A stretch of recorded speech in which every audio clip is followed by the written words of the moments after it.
ഇന്നൊരു മധുരം ഉണ്ടാക്കാൻ പോവാണ്.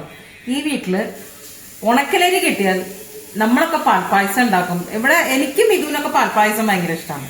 പക്ഷെ ഇവിടെ ഈ അച്ഛനും മോനും കട്ടിയുള്ള ശർക്കര പായസമല്ലേ, അതായത് നെയ്പായസം അല്ല, നാളികേരമൊക്കെ ചിരണ്ടിയിട്ടിട്ട് കട്ടയായിട്ടുള്ള ശർക്കര ചേർത്തിട്ടുള്ള ഉണക്കലരി പായസം, അതിന് ശർക്കര പായസം എന്നാ പറയാ. പണ്ട് എന്റെയൊക്കെ ചെറുപ്പത്തില് ഞങ്ങളുടെ തറവാട്ടില് പൂജയ്ക്ക് എല്ലാ മാസവും 1-ാം തീയതി ഈ ശർക്കര പായസം ആയിരിക്കും. അതെങ്ങനെയാന്ന് വെച്ചാൽ അന്ന് ഓട്ടോറിക്ഷ ഒന്നും വിളിച്ചു പോകില്ല കേട്ടാ. കിലോമീറ്റർ ഒരു നല്ലോണം നടക്കാനുണ്ട്, ഒരു അരമണിക്കൂർ നടക്കും.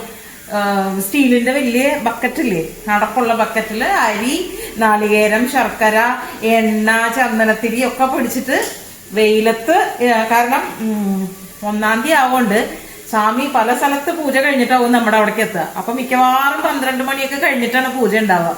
12, ചിലപ്പോ 1, 1:30 ആവും. അപ്പൊ ഞങ്ങൾ ഇവിടെ നിന്ന് ഒരു 10:30 മണിയാവുമ്പോ 10:30 ഒക്കെ ആവുമ്പോ ഊണ് കഴിക്കും. ബ്രേക്ക്ഫാസ്റ്റ് രാവിലെ കഴിയുള്ളൂ. ഊണ് കഴിച്ചിട്ട് ആ സമയത്ത് ഇവിടെ നിന്ന് പുറപ്പെടും. ഞാൻ, സുമേച്ചി, സ്കൂളില്ലാത്ത ദിവസങ്ങളൊക്കെ ചിറ്റമാര്, അപ്പുറത്തെ വീട്ടിൽ നിന്ന് പാറമ്മൂമ്മയുടെ അവിടെ നിന്ന് അവര് ഒക്കെ 2-3 ബക്കറ്റ് ഉണ്ടാവും. ഓരോരുത്തരുടെ വക ഉണ്ടാവുമല്ലോ. അപ്പൊ എല്ലാരും ഈ അരി, നാളികേരം ഒക്കെ ആയിട്ട് ഇങ്ങനെ നടന്ന് അവിടെ പോയി കാത്തിരുന്ന് സ്വാമി വന്ന് ഇത് ഉണ്ടാക്കി നേദിച്ച് മാസത്തിൽ ഒരു ദിവസം നട തുറക്കുള്ളൂ. അപ്പൊ പൂജയൊക്കെ കഴിഞ്ഞ് അങ്ങനെ വന്നിരുന്ന ഒരു കാലം. അപ്പൊ എങ്ങനെയാ ഈ പായസം വീട്ടിൽ കൊണ്ടുവരുമ്പോഴത്തേക്ക് അപ്പുറത്തെ വീട്ടിൽ ഒരു കണ്ണൻ ചെയ്യുന്നതുണ്ട്. അപ്പോഴത്തേക്കും ചിറ്റന്മാർ അതെടുത്ത് സൂക്ഷിച്ചു വെച്ചാൽ അയ്യോ കുട്ടിക്ക് കൊടുക്കണ്ടേ എന്ന് പറഞ്ഞിട്ട് അപ്പുറത്തെ കൊണ്ടുപോയി പായസമൊക്കെ കൊടുത്ത് അതൊരു കാലം. ആ സ്വാദുണ്ടല്ലോ, ഒന്നുമില്ല അതില്. ശർക്കരയും അരിയും നാളികേരവും ഒരല്പം നെയ്യ് ഉണ്ടാവും, ഏലക്കായപ്പൊടി ഒന്നുമില്ല, പിന്നെ തുളസിയിലയുടെ ഒക്കെ ഒരു വാസന ഉണ്ടാവുമല്ലോ. ആ ശർക്കര പായസമാണ് ഇന്നും കണ്ണട്ടിന് ഏറ്റവും ഇഷ്ടം. അപ്പൊ ഞാൻ ഇടയ്ക്കിടയ്ക്ക് ഇവിടെ ഉണ്ടാക്കാറുണ്ട്. ഇന്നും ഇത്തിരി ഉണക്കലരി ഇതാ ഇരിക്കുന്നുണ്ട്. അപ്പൊ അതുകൊണ്ട് അതുണ്ടാക്കാം നമുക്ക്. കുടുംബപുരാണം കഴിഞ്ഞെങ്കിൽ കാര്യത്തിൽ കിടക്കാം. കുടുംബപുരാണം പിന്നെ മെമ്മറി പറയാണ്ട് പറ്റുമോ? നിനക്കത് വലിയ മെമ്മറി എനിക്കുണ്ട്. ഇപ്പൊ പരാമർശിച്ചത് പണ്ട് 1-ാം തീയതി പൂജ കഴിഞ്ഞിട്ടേ പായസം കഴിച്ചിരുന്ന ഒരു കഥ പറഞ്ഞതാ. അപ്പൊ വെള്ളം തിളപ്പിക്കാൻ പറ്റുന്നുണ്ട്, നമുക്ക് ഉണക്കലരി വേവിക്കാൻ ഇടാം. കുക്കറിലും ഉണ്ടാക്കാട്ടോ, കുഴപ്പമൊന്നുമില്ല. പക്ഷെ ഇതിന്റെ ഒരു അതെ, കുടുംബപുരാണം പറഞ്ഞിട്ട് കുടുംബത്തിന്റെ ഉള്ളിൽ തന്നെ വെച്ചില്ലെങ്കിൽ ശരിയല്ലേ? ഇത് കുടുംബത്തിന്റെ ഉള്ളിലൊന്നല്ല, ഇത് എന്റെ ഉള്ളിലാണ്. കുടുംബത്തിന്റെ ഉരുളി എന്ന് പറഞ്ഞാലേ അമ്മൂമ്മയൊക്കെ ഉപയോഗിച്ചിരുന്ന ഉരുളികളൊക്കെ ഉണ്ട് ഇവിടെ. 3-4 ഉരുളിയുണ്ട്. അതൊക്കെ എന്നേലും പ്രായമുള്ളത് 80 വയസ്സും 100 വയസ്സും ഒക്കെ ഉള്ള ഉരുളിയൊക്കെ ഉണ്ട് ഇവിടെ. അപ്പോ ഇതെനിക്ക് നമ്മുടെ മോഹിനിയാട്ടം ഡാൻസർ കലൈമാമണി രശ്മി മേനൻ എനിക്ക് ഗിഫ്റ്റ് തന്ന ഉരുളിയാണ്. രശ്മി ആന്റിയുടെ ഉരുളിയാണ്.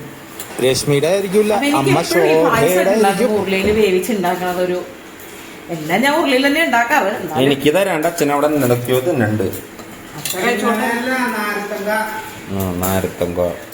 ഈ മൂകാംബി അമ്പലത്തിന്റെ അപ്പുറത്ത് കുമാരസ്വാമിയുടെ ഒരു കടയുണ്ട്. അവിടെ ഈ നാരത്തങ്ക ഉണക്കിയത് കിട്ടും. അതിനകത്ത് ഒരുപാട് ഇഷ്ടമാണ്. അതും തൈരും കൂടെ കൂട്ടിയാണ് മിക്കവാറും കൂട്ടാൻ. എല്ലാം ഒന്നും പറ്റില്ലല്ലോ, അപ്പോ അത് കൂട്ടിയാണ് കഴിക്കുക. അപ്പൊ അത് മേടിച്ച് സ്റ്റോക്ക് ചെയ്യണതിന്റെ ബഹളാണ് കേൾക്കുന്നത്. പിന്നെ ഇദ്ദേഹം ഒന്ന് വേവട്ടെ, നല്ലപോലെ വേവട്ടെ.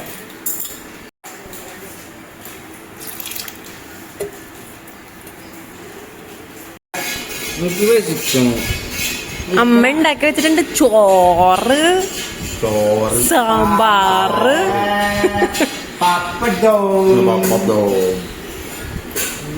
അമ്മയുടെ മോന് വിശക്കണമെന്ന്. ഇന്നത്തെ നമ്മുടെ വീടിന്റെ ടെറസിന്റെ മുകളിൽ വന്നിരിക്കുന്ന ഒരാളാ. ഇടയ്ക്കിടയ്ക്ക് വരും ആള്. 2 പേരുണ്ട്, ഭാര്യയുണ്ട്, ഭർത്താവുണ്ട്. ഇപ്പം ഭർത്താവ് മാത്രമേ ഉള്ളൂ. ആ പീലി ഒന്ന് വിടർത്തി കാണിക്കോ?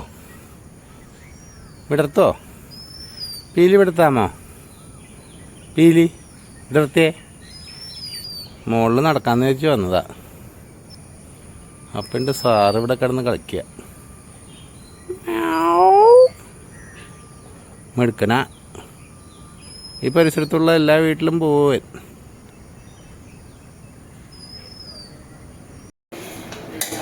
അപ്പൊ അരി നല്ല പോലെ വെന്തു. ശർക്കര ഞാൻ ഉരുക്കി വെച്ചിട്ടുണ്ട്. ഒരു 300 ഗ്രാം അരി അതിലുള്ളത്. അപ്പൊ ഞാൻ ഒരു 1/2 കിലോ ശർക്കര എടുത്തിട്ടുണ്ട്. മധുരമൊക്കെ ഓരോരുത്തരുടെ ഇഷ്ടമാണ് കേട്ടോ.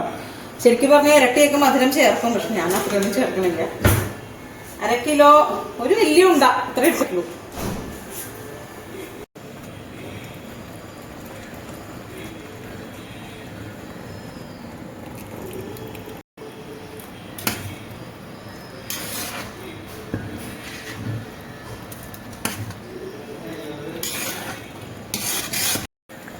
നുള്ള ഉപ്പ് ചേർക്കുന്നുണ്ട്.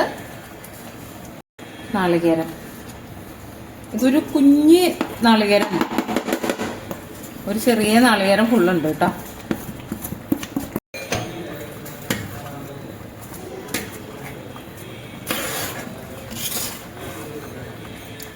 കുറച്ച് ഏലക്കായ, പഞ്ചസാര പൊടിച്ചത്.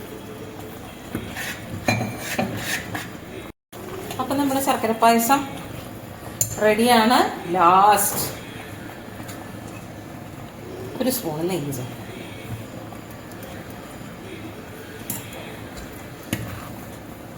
ഞാൻ പറഞ്ഞില്ല, എൻ്റെ അമ്മയൊക്കെ ഉള്ളപ്പോൾ തുളസിയിലയോ അല്ലെങ്കിൽ ചെത്തിപ്പൂവൊക്കെ ഇടും ആ ഒരു വാസനയ്ക്ക്. ഈ പിള്ളേർക്ക് അതൊന്നും ഇഷ്ടമില്ല. അവർക്ക് അങ്ങനത്തെ ഇട്ട് കഴിഞ്ഞാൽ, അതേമാതിരി ചിലര് ചുക്കു ജീരകമൊക്കെ പൊടിച്ച് ചേർക്കും. ചില അമ്പലങ്ങളിൽ നിന്ന് നമുക്ക് ഇത് കിട്ടുമ്പോൾ ചുക്കും ജീരകത്തിന്റെ ഒക്കെ സ്വാദുണ്ട്. അതായത് കണ്ണാട്ടിന്റെ കുടുംബക്ഷേത്രത്തിൽ ചെല്ലുമ്പോൾ അവിടുത്തെ ശർക്കര പായസത്തിൽ ചുക്കിന്റെയും ജീരകത്തിന്റെ ഒക്കെ ഫ്ലേവർ ഉണ്ടാവും. അപ്പൊ നമ്മുടെ അവിടെ മാറിട്ടോ, ഇപ്പൊ നെയ്പായസവും പാൽപ്പായസമാണ്, ഇപ്പൊ ഇതല്ല. അപ്പൊ നമ്മുടെ പായസം റെഡി. തണുത്ത് കഴിയുമ്പോൾ നല്ല കട്ടയാവും. ഇപ്പൊ ഇങ്ങനെ ഇരിക്കട്ടെ. അപ്പൊ ഇന്നത്തെ നമ്മുടെ സന്തോഷം മധുരത്തിൽ പങ്കുവയ്ക്കാണ്. 2 തുളസിയിലയും ഇതൊക്കെ ഇട്ടിട്ട് ആ ഫ്ലേവർ ഇഷ്ടമുള്ളവർക്ക് കഴിക്കാം. അപ്പൊ നാളെ പുതിയ വീഡിയോയിൽ വീണ്ടും കാണാം. നമസ്തേ.